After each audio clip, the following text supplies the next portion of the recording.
Guys, all indications point to the United States economy, the economic outlook not being good at all.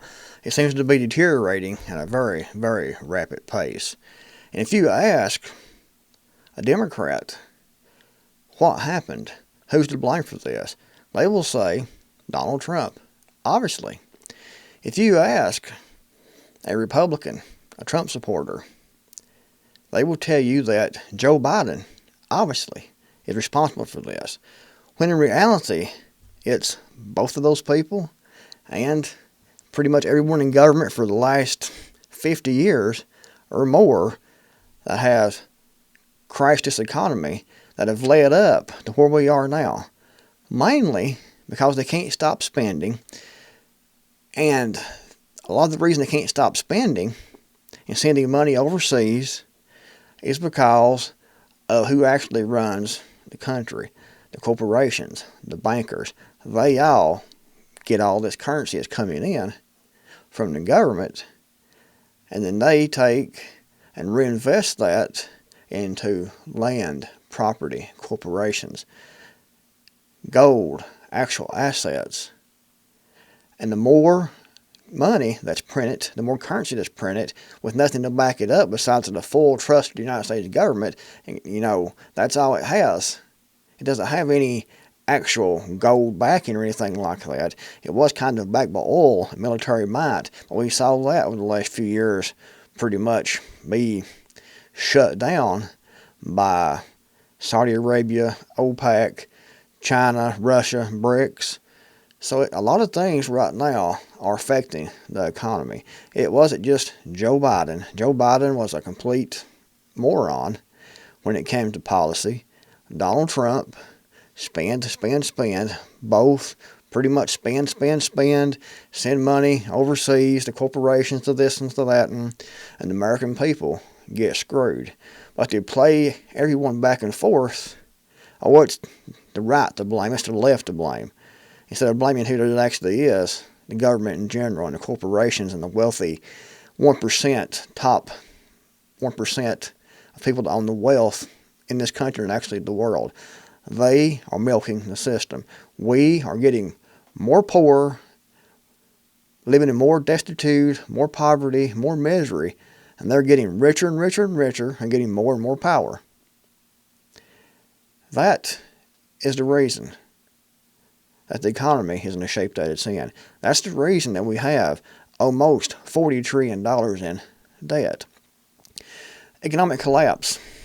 This website here is a good website. It's ran by Michael Snyder. He has a few books he's written. You can see over here. Haven't read any of his books, but I've heard good things about his books. It says right here, approximately 42 million Americans are on food stamp benefits.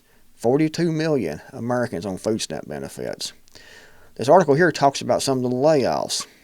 Here we have UPS, 48,000 layoffs. United Parcel Service has cut 48,000 management and operations positions. The company is closed Tuesday when it reported earnings. 48,000 from UPS. And that is an overall indication of the economy in general, because UPS ships a lot of packages, meaning people aren't buying, people aren't ordering nearly as much. And you look down here, some of these also could be being replaced by robotics too. We know that Amazon, they're going to lay off 14,000 corporate jobs as online retail giant ramps up spending on artificial intelligence. We have the economy getting worse, we have people spending less, and we also have robotics, AI, artificial intelligence taking over a lot of jobs. So it's like a domino effect. You hit that one domino, and then they all fall down, especially when they're just tethering on falling over to begin with. All it takes is a breath, and they all come tumbling down. Same thing with the house of cards. It's what the United States economy is a house of cards. One little breath, one little thing is all it takes to knock it all down. We're seeing that now, in my opinion. 14,000 jobs from Amazon. Target, 1,000 highly paid corporate jobs. So they're starting at the top and they'll move on down. They'll move down the ladder. These here is a couple I never really heard of here on these two here, but Nestle 16,000 jobs are cutting, it says here. And Carter's, they're going to shut down 150 stores across North America. 150 stores, 150 retail stores. So, it's going to be a lot of job loss there, actually. And number 9, Westminster Mall. Once the second highest grossing retail site in the U.S., but now it's being shut down forever. So that's more jobs gone, more retail gone. The primary reason so many retailers are going belly up is because most U.S. consumers are tapped out. In fact, almost half the average paycheck in the United States is spent within 48 hours of payday. Nearly half, 48% of the average American paycheck is spent within 48 hours of payday, with over a third gone in just 12 hours. Millennials spend the fastest, burning through 40% of their earnings within the first 12 hours, which is more than any other generation. Gen Z workers paid $275 in overdraft and late fees over the past year, compared to 27 for baby boomers and a 10 to 1 gap. Among stressed workers, 62% say being paid daily or as they work would improve their financial wellness and cut stress by an average of 57%. So the economy isn't in good shape, and it's getting worse and worse and worse. And the reason for this, there are several reasons for this, but the main reasons is the United States government, no matter if it's a Democrat or Republican office, they want to keep spending. They want to keep printing. They want to keep raising that national debt. So the more currency in the system that we have, the less that it's worth. We also have the fact that BRICS, OPEC, Saudi Arabia, they're selling and dealing in oil and other commodities and not using U.S. currency. That's another blow. All kinds of different things happening right now that's causing this. AI, robotics taking a lot of jobs. So it's like a domino effect, and it's going to get much, much worse. We're just right now seeing the start of this, and it's going to get horrible, in my opinion. You might disagree. You might think it's going to be just great. Here's another year. You got to give it time to work itself out. Hopefully you're right, but the numbers, the stats of layoffs don't point to that at all. It points to economic collapse, more than likely, or at least a very severe economic depression. Exclusive, Amazon targets as many as 30,000 corporate jobs, sources say, and I think it's actually up, according to this article over here, we read a minute ago, or maybe they changed. Let's see. Amazon. Now they've raised it up from 14,000 here, it looks like, to 30,000 here. So, it keeps increasing. UPS, mass layoff as 48,000 jobs cut. Over here we see welfare recipients by state in 2025. You can look at this. California, 5.5 million welfare recipients. Hawaii, 63,500. Texas, 3.5 million. But these have a lot of population, just like California has a lot of population. But California is the highest state in welfare recipients, you can see over here because of the color.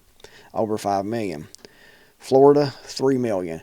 My state here in Tennessee, 695,000. Close to 700,000. I have a population of, I think about 7 million, I think that it is in Tennessee.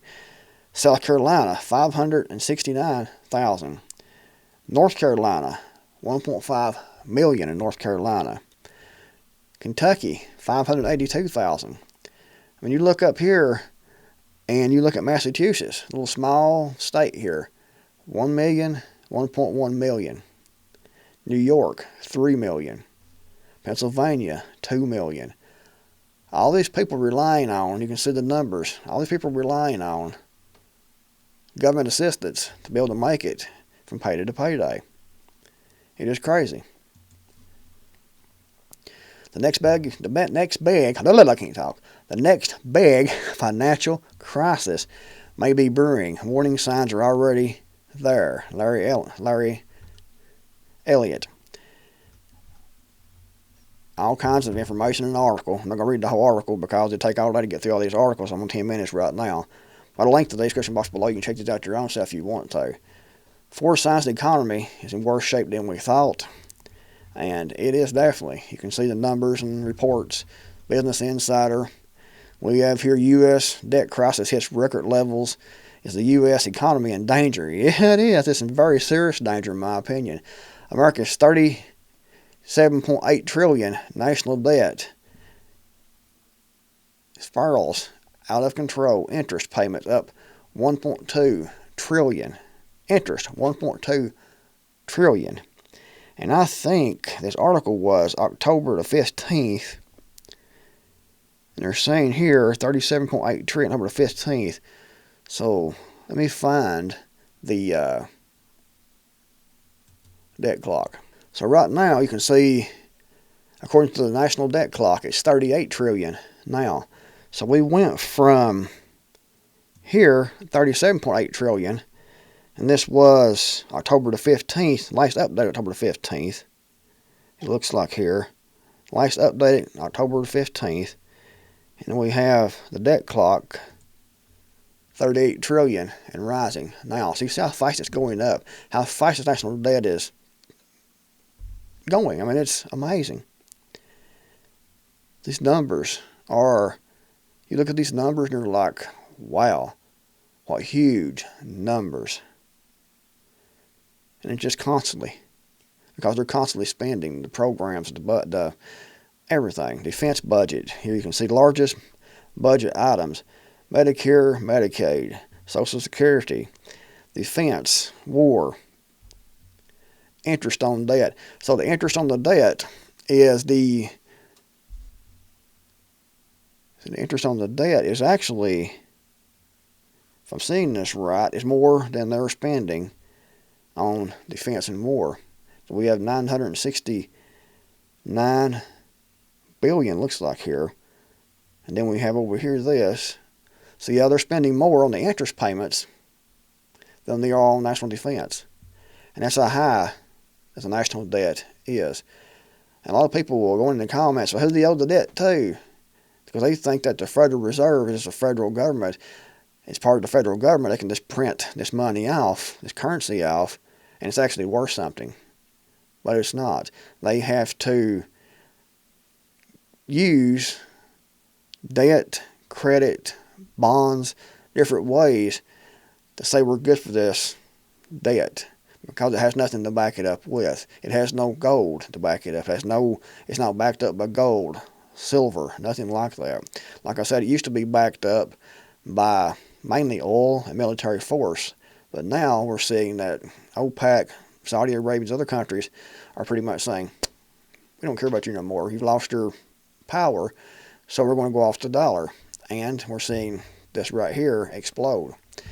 Anyways, guys, let me think in the comments below.